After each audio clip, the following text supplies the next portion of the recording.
now that you've got a week under your belt with this team, do you think, like, how do you feel kind of your comfort level in the offense with Drew, all that, now that you've got an actual game under your belt?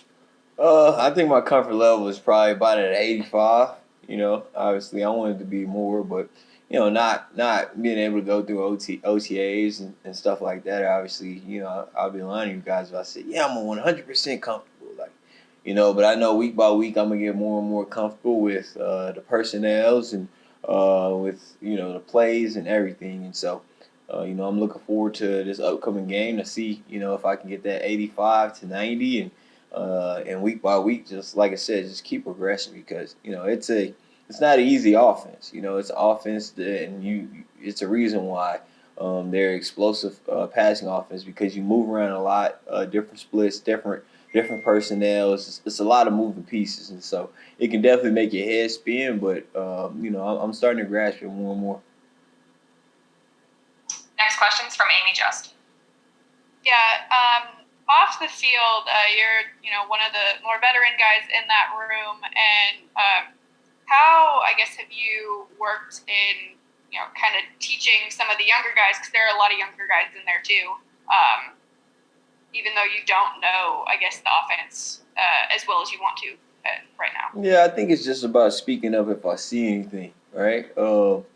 If I see something, it's a reason why I'm subject to say something. It's because being in the league, 11 years and being fortunate enough to go to the Super Bowl, 3 times in those 11 years, you be on good teams and you know what it takes to make it all the way to the top and win it all. And so if I'm seeing something, it's a reason why, like I said, I'm subject to say something. It's because it's probably not the right thing to do. But I tell you what, we got a great nucleus of guys here. Traquan, Deontay, Benny Fowler. Those guys, man, they come to work every single day. So for me, I broke out the huddle the other day, and I was just telling them one thing that we always got to remember is that, these opportunities don't come. And I'm talking about just being in the National Football League in general.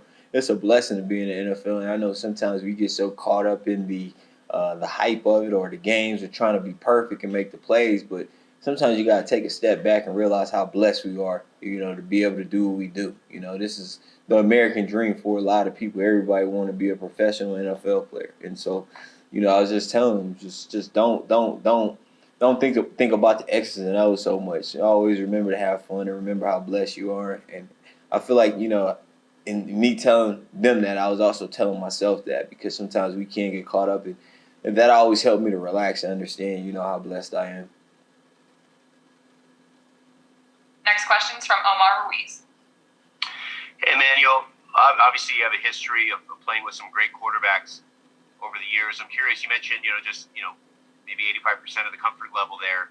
If it typically takes game reps, in the regular season to kind of finalize that, 100% comfortability, or is it just the nature of this off season and not having those OTAs in regular training camp? I think it's a mixture of both. I think the first game kind of caught me off guard with the amount of personnel that we use. I mean, we have over 15 personnel packages, and some plays I'm in, some plays I'm out. So some plays they're calling personnel, and I got to remember, like, am I in on that personnel? Am I not in on that personnel? And sometimes I get caught up, like, having to think, like, So it's definitely different. It's different than any team I've been on. I've never had that many personnel.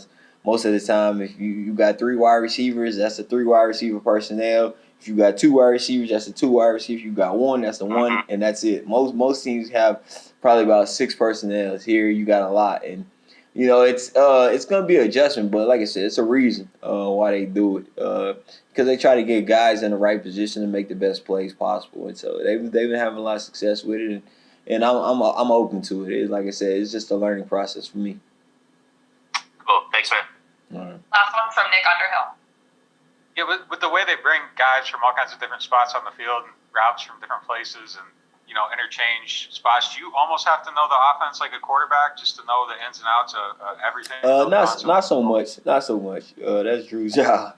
My job is to know the personnel, and then from there I know what position I'm playing, and then from there I know the route. And so for me, like I don't have to know what everybody is doing. So how I study is I study the personnel, and then I study where am I at in that personnel, and what do I need to do, and that's that. But like I said, we got so many different personnels in the first game. We're subbing in and out, and we don't have the same luxury that we have in practice to be like, oh, you in or you not. Like it has to be a smooth transition, and so I'm getting adjusted to that. And I think that you can only prepare for that during the games.